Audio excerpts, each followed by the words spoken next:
Message simple pour les 18-35 ans fatigués mentalement. Je vais vous parler de pourquoi les jeunes de 18 à 35 ans sont les plus représentés dans les problématiques de santé mentale. Je vais vous expliquer pourquoi et comment faire pour pouvoir retrouver de la sérénité.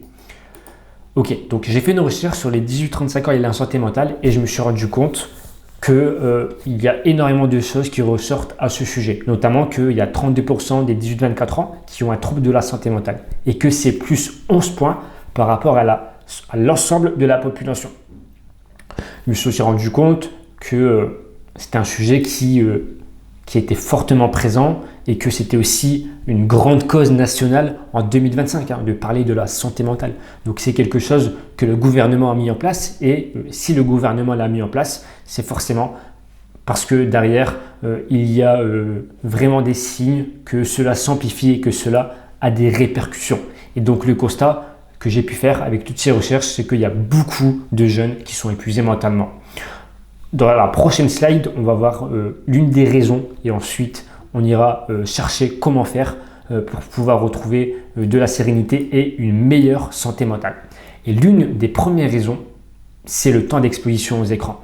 On voit que chez les 18-24 ans, il y a seulement à peu près 5% qui restent moins d'une heure sur un écran dans la journée. Okay, donc ce graphique-là montre que plus on est jeune, plus on passe du temps sur les réseaux sociaux. Et on sait aussi que plus on est jeune, plus on est susceptible d'avoir des problèmes de santé mentale. Et les écrans, c'est aussi l'une des raisons des problématiques de santé mentale. Mais dans la prochaine slide, on verra l'une des raisons qui est encore pire et qui occasionne encore plus de problématiques de santé mentale. Mais déjà, on se rend compte que plus on vieillit, moins on va sur les écrans. Et plus on vieillit, moins on a de problèmes de santé mentale. Ok, donc là, le deuxième signe qui est aussi présent, c'est que chez les 18-24 ans, eh bien forcément, on est beaucoup sur les réseaux sociaux comparé aux autres tranches d'âge. Plusieurs fois par heure même, un jeune de 18 à 24 ans a tendance à consulter les réseaux sociaux. On verra dans la slide suivante pourquoi il faut à tout prix éviter les réseaux sociaux si on veut être serein et ne pas avoir de problème de santé mentale.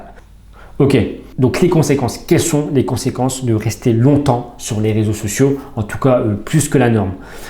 Parmi les signaux d'alerte les plus courants, on retrouve l'anxiété. Pourquoi on va être anxieux? Parce qu'on va regarder des contenus qui sont angoissants ou choquants.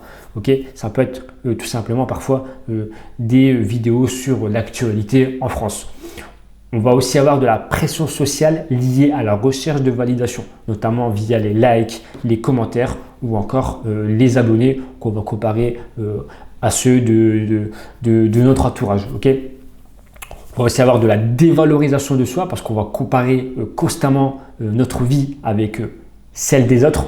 Okay, et souvent sur les réseaux, on va mettre que les beaux moments, que lorsqu'on est en vacances et on va avoir un biais qui va faire qu'on va croire que tout le monde est en vacances tout le temps alors que c'est loin d'être le cas. L'une des conséquences aussi, c'est qu'on va être addict. Okay, donc c'est un mot qu'on a de plus en plus souvent. On sait que maintenant, on peut être addict aux réseaux sociaux. Okay, c'est comme une drogue, même si ce n'est pas réellement une drogue. Mais en tout cas, ça se manifeste par une utilisation excessive des réseaux sociaux menant à une forme de dépendance numérique. Souvent accompagnée d'isolement, ça reste un réseau social, mais paradoxalement, on est isolé quand on a un téléphone, okay, on n'a personne autour de nous et ça montre aussi, ça nous fait ressentir un sentiment de solitude accrue.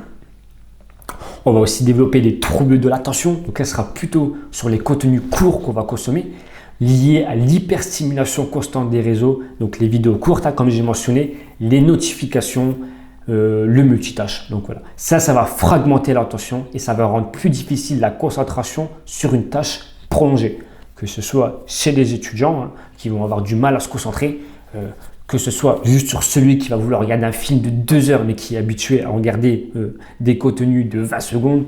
Ça va être aussi au niveau professionnel des personnes qui vont avoir du mal à se concentrer sur une tâche prolongée et donc à être productif. Donc voilà les conséquences qu'on va pouvoir retrouver sur l'utilisation excessive des écrans et des réseaux sociaux Donc pour moi, ça c'est un pilier qui fait en sorte d'avoir une santé mentale qui n'est pas très bonne. Ok, donc forcément, il y a d'autres choses à côté, mais les écrans et les réseaux sociaux, ça reste quand même quelque chose dont il faut faire attention si on veut avoir une bonne santé mentale. Ok, donc comment cette fatigue s'installe? Eh bien en fait, elle va s'installer parce qu'on va avoir trop de stimulation, hein, comme on a pu avoir tout à l'heure avec la notification. Hein. Donc c'est quelque chose dont on a pu parler tout à l'heure.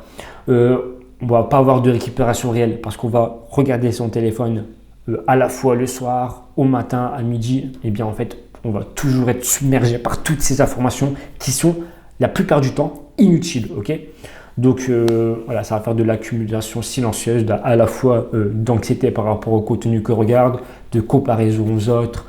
Voilà, c'est pas quelque chose qui est très positif et très sain. Donc nous, qu'est-ce qu'on va essayer de faire? Eh bien, on va essayer de passer de ce trop-plein à de l'apaisement. Okay, donc là, la situation actuelle que vous avez peut-être, c'est de la fatigue mentale, de la confusion ou encore d'autres signes. Hein, ça dépend après chez les personnes quelles sont les choses qui ressortent le plus. Et ce qu'on va essayer d'avoir, c'est une situation souhaitée ici en numéro 3 qui va être de la clarté, de l'apaisement, de la sérénité, du focus par exemple aussi sur ce qu'on a à faire. Okay, mais pour ça, il va falloir passer par une étape parce que rien n'est facile. Okay, il va falloir passer par une étape d'action à faire, notamment de la lecture qui va permettre de retrouver une clarté d'esprit, hein, de prendre un livre, de lire une histoire. Okay, donc ça va vraiment apaiser l'esprit, contrairement à regarder les réseaux sociaux. Il va falloir aussi, par exemple, hein, il y a d'autres pratiques que vous connaissez peut-être, mais le sport, c'est aussi reconnu pour apaiser et avoir des bienfaits sur la santé mentale. Et il peut y avoir aussi une checklist d'habitudes que vous allez mettre en place. Okay, par exemple, vous allez pouvoir remettre la lecture, le sport,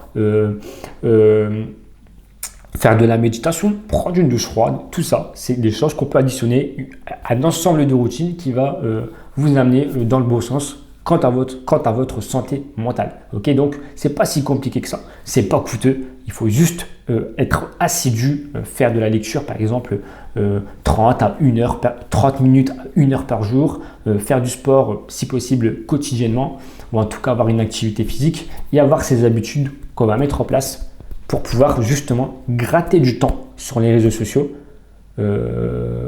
En fait, annuler du temps pour ne pas passer sur les réseaux sociaux sur ces activités-là qui vont pouvoir vous apporter bien plus. Okay, donc ça, c'était une vidéo qui vous donne ce petit message que tout le monde peut avoir des problématiques de santé mentale qui sont résolvables avec de la lecture, du sport ou des habitudes à mettre en place. Okay, donc merci d'avoir regardé cette vidéo et moi je vous dis à très bientôt pour une nouvelle vidéo.